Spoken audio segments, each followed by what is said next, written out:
Hey, what's up, you guys? It's Mary Sarah. I am a Nashville recording artist, and you are listening to Brandon on the Backstage Pass on the home of the Grand Ole Opry WSM. And welcome inside the Backstage Pass. Always a busy day here on a Sunday. It's WSM Radio. How can it not be busy here on the home of the Grand Ole Opry 2 every Sunday from 5:30 to 6 a.m. And, of course, you can catch us on our other affiliates out there, powered by the Sports Guys Podcast.com. And I'll tell you what, she was on The Voice just a few years back, and she's still taking names and doing the rest out there, too. The great Mary Sarah joining us here on WSM AM 650. Mary, how you doing? I'm so wonderful. Thank you for having me. Well, it's good to have you, too. Hey, take me back to that, because you did a lot of cool songs off of that episode. I remember Johnny and June was one of the big tunes out there, too. I Told You So was a big rendition. Of course, Randy Travis, one of his biggest hits in his day. As you look back and the years have gone by, what do you remember best about that show? Oh my gosh, there are so many memories. Now, I find it really funny because, or at least ironic that they call it reality television, because when you're out there in LA, you're there for weeks at a time. You're working with hair and makeup. You're working with wardrobe. You're doing all the things that are so not reality. And it was so crazy that time. And some of the biggest things, I guess, definitely working with Blake Shelton. I mean, some of the memories getting to work with him, as well as just honestly garnering some really amazing friendships out of it, and people who I've watched just blow up as well, too. Friends of mine from songwriters. Some people have gone more towards dance and just blown up, but it's just been such a cool experience. And I can't believe it's been as long as it has been, because it feels like it was just yesterday. But you mentioned Johnny and June, and that was actually, I think, my top selling song on the whole season. So I love that song. We still do that song live. But yeah, I mean, all of it. There really isn't a moment I could pinpoint to say oh, that's what I've taken away from it. There was just so many things. And then it was just crazy. You're in front of millions of people every Monday and Tuesday. It's just such a wild thought. There's a reason it's been going for that long, no doubt about it, too. And, a lot of people say a lot of valuable lessons off of there, too, the coaching. I love the fact that, and I've seen other competitions out there, too, and they all have their different kind of pros and cons. But what was so good about that is the way that the coaches on every season just walk you through the business side of it. And they teach you about not just being on stage with, like you said, vocals and stage presence, maybe some things that come naturally, but they teach you some things that for some artists may be unnatural. Talk about that a little bit. Absolutely. One of the things that was really cool working with Blake was there was one, I can't remember which song we were on, but I was, there's heightened adrenaline, there's nerves, but I never really realized how much it affects my voice. And one of the times I was working with Blake, he was like, hey, I think you're exactly like me. And I think we need to take this up a step, because what happens is you get so in your nerves and adrenaline that you can't sing as low as you want to sing. And that was one of those things that I was like, oh, geez, I think, yeah, good point. In any other day, I would normally sing this song probably lower if I was just sitting in a room singing to people. But when you get up on stage in front of thousands, millions of people, and you got all those nerves and everything, it can definitely cause you to have a little vocal change. And, I didn't really think about it too much until that moment. And it was kind of cool to be like, hey, Blake Shelton and I are kind of the same, I loved your music. We'll get to the latest single here in a little bit, which is just a top 10 country hit, in my opinion. I said it here on the Backstage Pass. It is that phenomenal. But I love the one before it that you guys got to release called Chain Smoking, which was in April of this year. Walk me through that one, and just some great writing and overall working with some great people on that project. Oh, my gosh. Chain Smoking is my... So I got pitched this song. So I didn't write it, but when I first heard the song, I fell in love with it. I love, one of the biggest things I love about country music is storytelling. And I just heard this song and thought, oh my gosh, and I would say at a certain point in my own life, I related to literally the meanings and everything in Chain Smoking, trying to find myself in the years and such. And so it's such an epic song. It's such a driving song. It's a really fun song to perform live too. But yeah, we really wanted to encompass, especially we did a visualizer with it. And I thought it was really fun because I wanted to kind of encompass the idea of what I thought you know, the girl in the song I'm talking about, what she kind of looks like and feels like. So I got to do a little kind of like acting with my visualizer with it, and it was really, really cool. So I grew up honestly doing theater when I was a kid, so kind of that like acting side, and then I played a lead role in a film not too long ago that they just released. It's on Amazon. So it's nice to like be able to, I don't know, sometimes like play little roles and such. You know, I really love the aspect of music videos. So Chainsmoking is one of those ones that we just had a lot of fun with.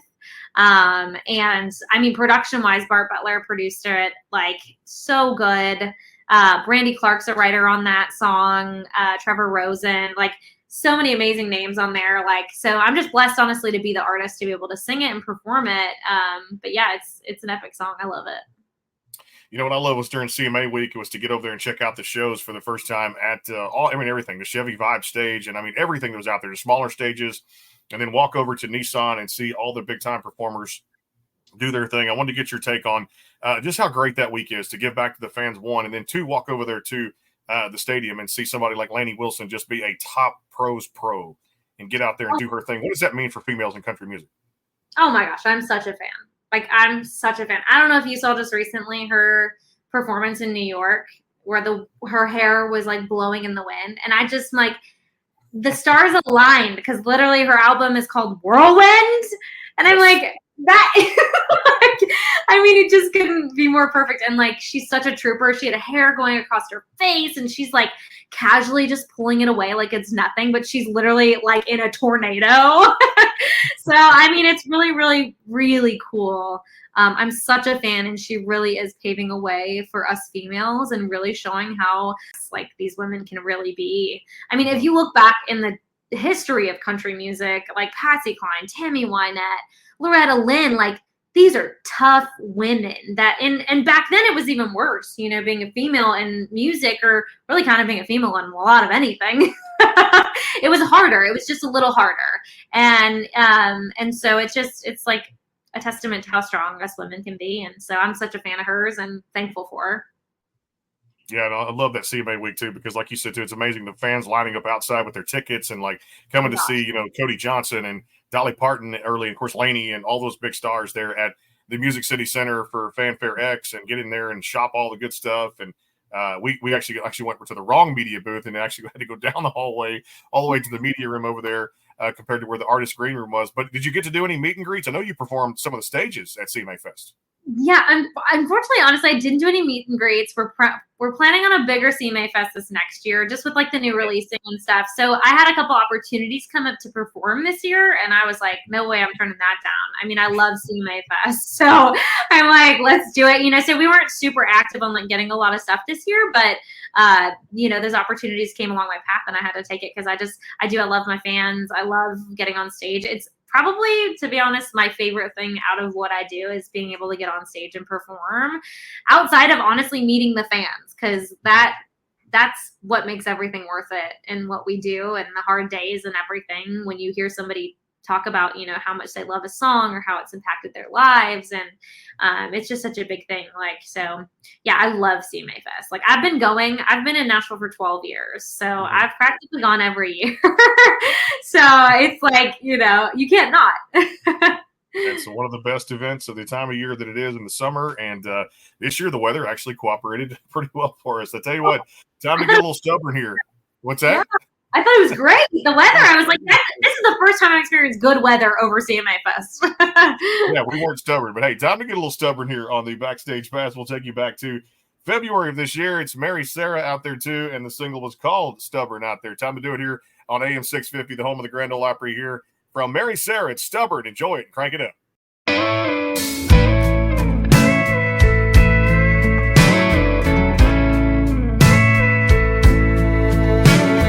Just like a splinter that's under my skin, a faucet that's dripping all night and won't quit. Clutch on that Chevy, guess I just ain't ready to get unstuck and move down the road. Just like that one spot that lit in the rain, I keep patching it up, but it still finds its way. Just like my phone keeps finding your name every time I'm all alone.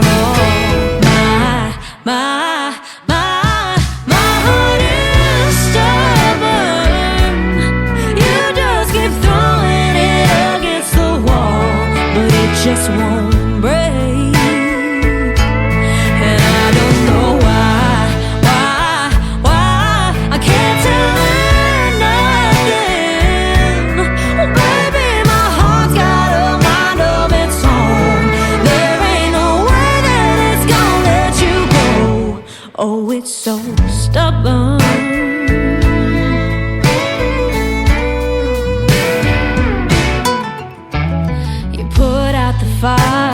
it still wants to burn. You close the book, but the page never turned. You say to move on, I stay in reverse. Keep loving you no matter how bad it hurts. My heart is stubborn. You just keep throwing it against the wall, but it just won't break. And I don't know why I can't tell it nothing. Oh baby, my heart's got a mind of its own. There ain't no way that it's gonna let you go. Oh, it's so stubborn.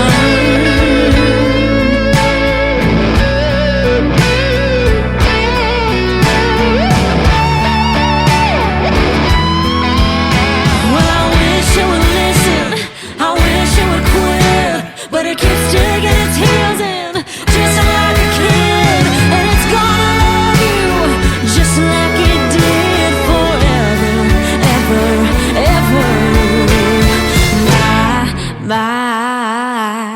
My heart is stubborn. You just keep throwing it against the wall, but it just won't break. And I don't know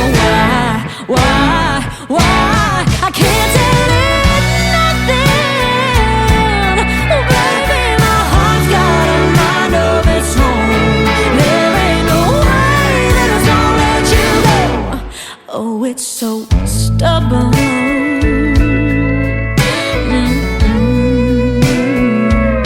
Oh, it's so stubborn.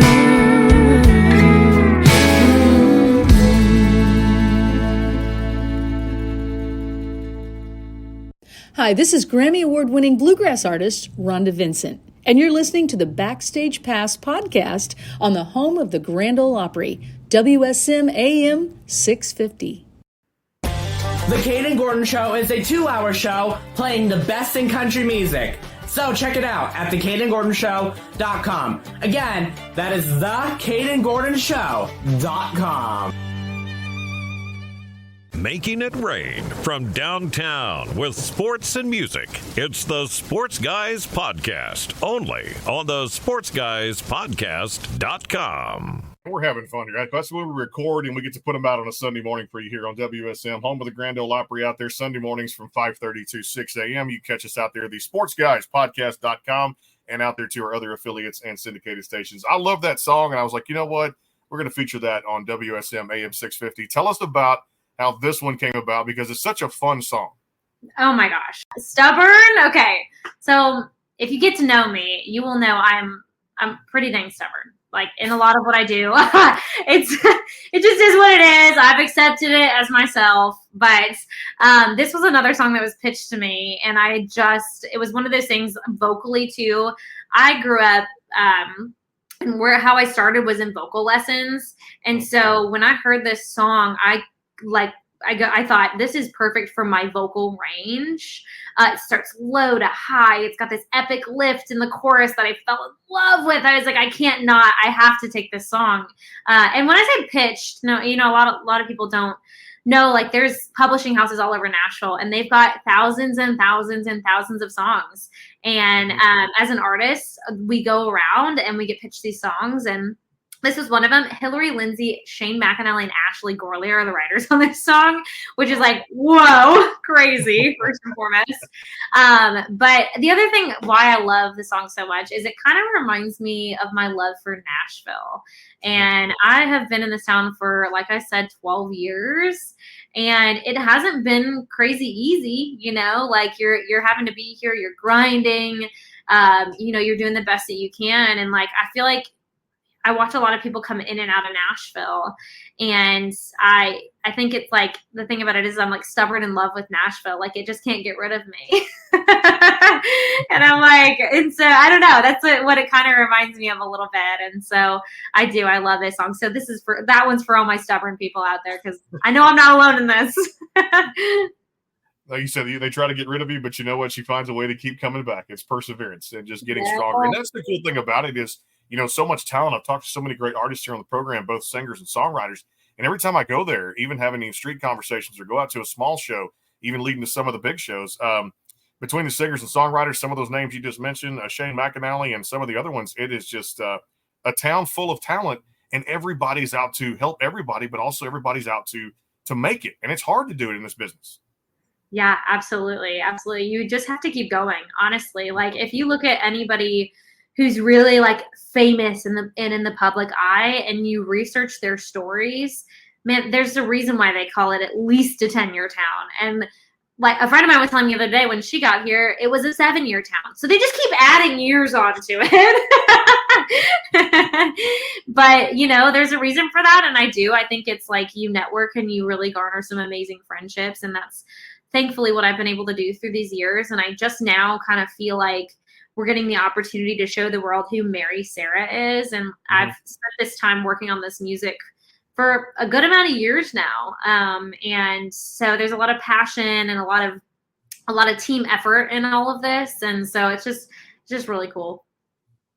Well, it seems like, too, and I remember from the episodes that you've always felt like you were a performer, and to be in the performing arts in this creative business that we're in called music, when you take the stage, I'm just going to say it, and I've seen just videos, and I want to catch you live in the real thing, but from what I can tell, what I can see, electrifying.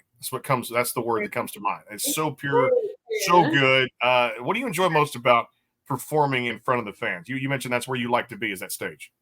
Oh gosh, it's an amazing question. So I couldn't like really put a finger on it, to be honest. And thank you. Electrifying is an amazing word. I really thank you for that compliment. But I don't know. It's just something natural inside of me that, like, when I'm up there and getting to sing songs, it feels so freeing to me. And maybe I just have so much emotion in me that I need to get it out. I don't know what it is that just I love so much about being on stage. I love storytelling. Again, getting back to the fans, like getting off of the stage and them coming over and being like, oh my gosh, that song. Oh my gosh, the way you perform that. Oh my gosh, that note you hit. Like, it's just really, really cool. I just love it so much. And I don't know really what the exact thing is. There's so many things to add up to why I love, getting up there and performing.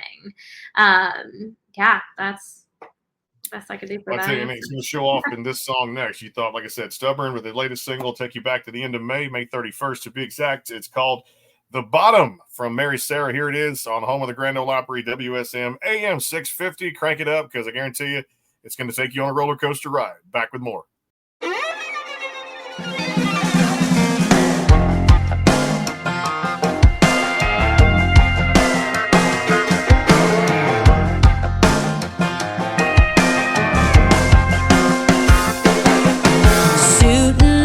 Professional, 6 figures, no decimal on paper. What a life that would be. That was my 5-year plan 5 years ago. Might need another 5 or so, but it's alright, 'cause I'm in good company. I could have chased gold till I was dead, but I followed the neon instead. Colors of blue. I wanna drink where you buy one and they give you 2. If we had more money, we'd have more problems. Heard it's only at the top, so you can find us at the bottom shelf. Bottoms up, bottom of the barrel till the sun comes up.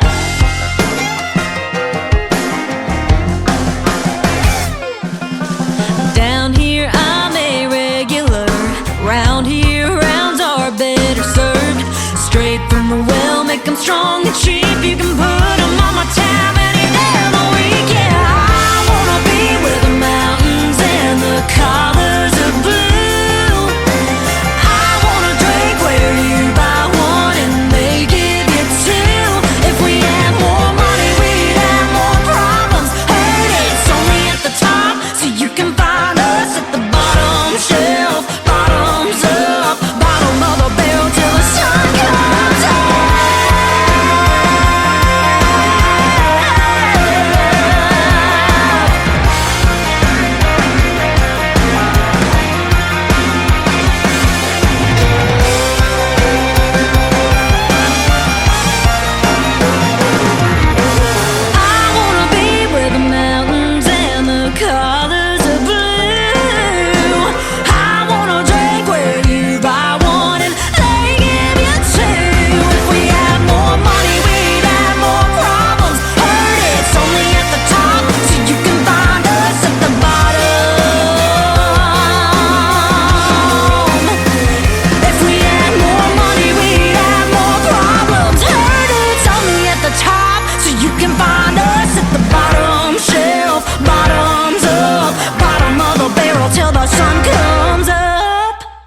sports and music equals a whole lot of fun.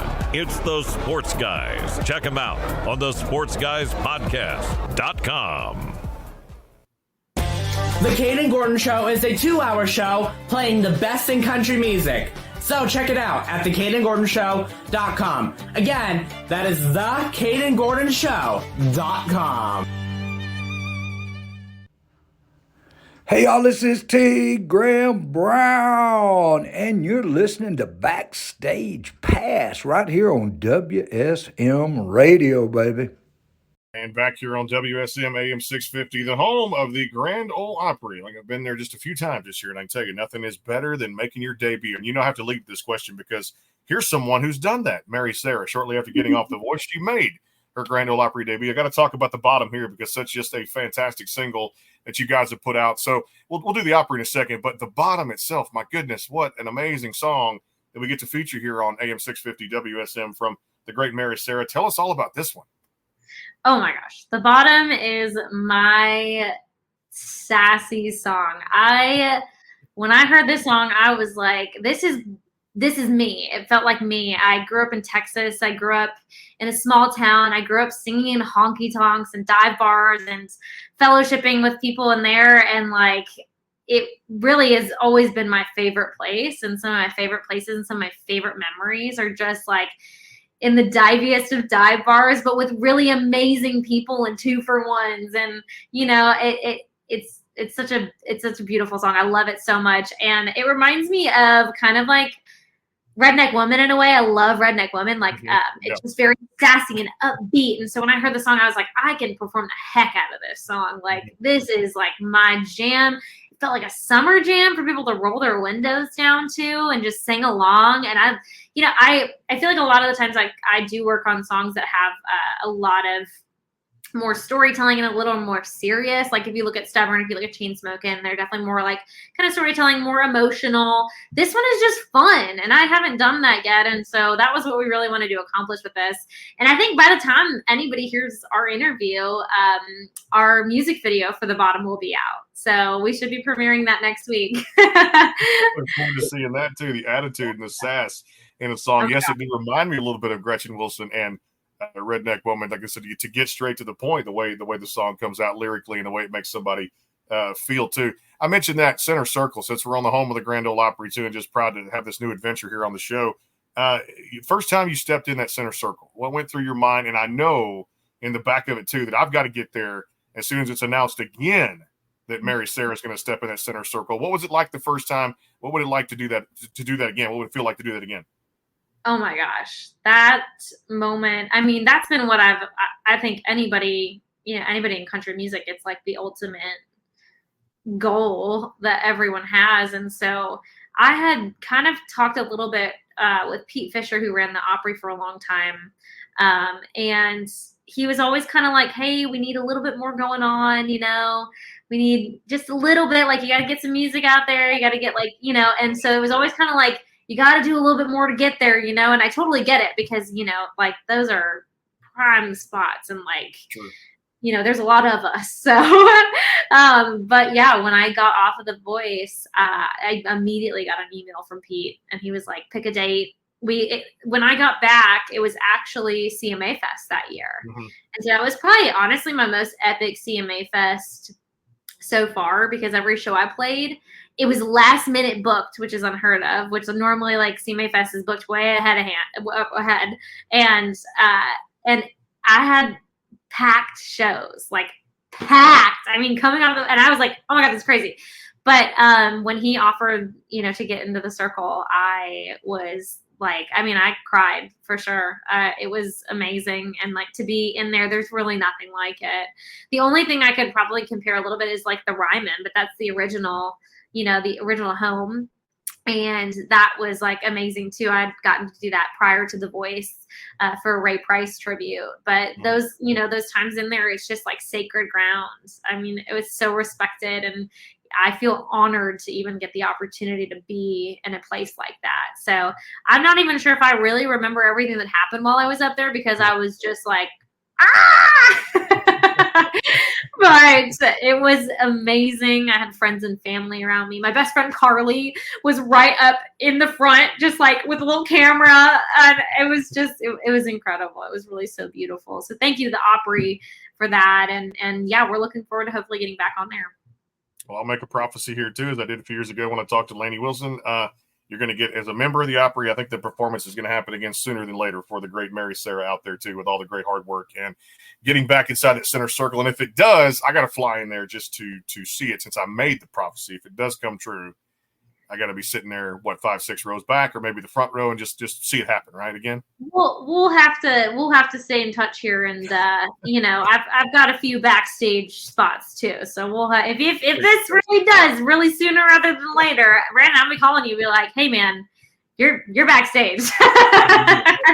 Backstage with Mary Sarah at the Opry, and from one fellow Texan to another. That's a good sign too out there. I love it at the same time. All right, let's have a little fun too. I finally, for me at least, the hot chicken debate came down to two places when I was there this year for a country radio seminar and for CMA week there for the fest. It was Hattie B's, which is my favorite there because I started off doing the medium, and then I actually got to drive in, kind of get it, take out order there from Prince's Hot Chicken. I've only tried two places. I know there's others at Party Foul, and there's so many that do it, but I think from the two original places, one, are you a hot chicken fan, and two, where's your favorite place? Oh my gosh. Okay. Well, I have to go with Hattie B's. Now, I'm not a massive hot chicken fan. It's not the thing that I'm like running to get every day, but I do like it. And I haven't had Prince's though. So I think I can't really, I can't be like, oh, Hattie's is the best, because I just don't have the experience with a lot of other hot chicken. But my boyfriend, Mitch, is like a huge Hattie B fan. So like, it's definitely hands down the one we end up going to. So that's probably why I haven't tried Prince's either. It's because he's always like, nah, Hattie B's. Hattie B's is good, no doubt. All right, being from Texas, I know for me, it's, I'm a different, I say Arizona Cardinals fan for NFL, but I got to work in a little sports topics here. For you growing up, Cowboys, Texans, who is it? Growing up, I was a Houston Texans. I grew up about an hour south of Houston, so I was a little closer there than Dallas.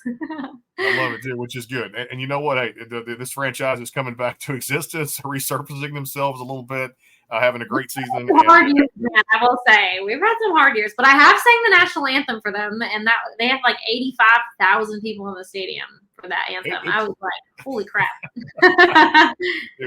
Now, have you done Minute Maid Park in the Astros? Have you sang the national anthem at Minute Maid Park? Yeah, I have a few times. Yeah, I'm a big national anthem singer. I do love it. I know it's odd, and I know like a lot of singers are like, no, I'm never going to do that. But I find it a part of what, it's my gifts, and like the least I can do to pay tribute to those who have fought on my behalf for my freedom. So, yeah, it's just something I really love doing.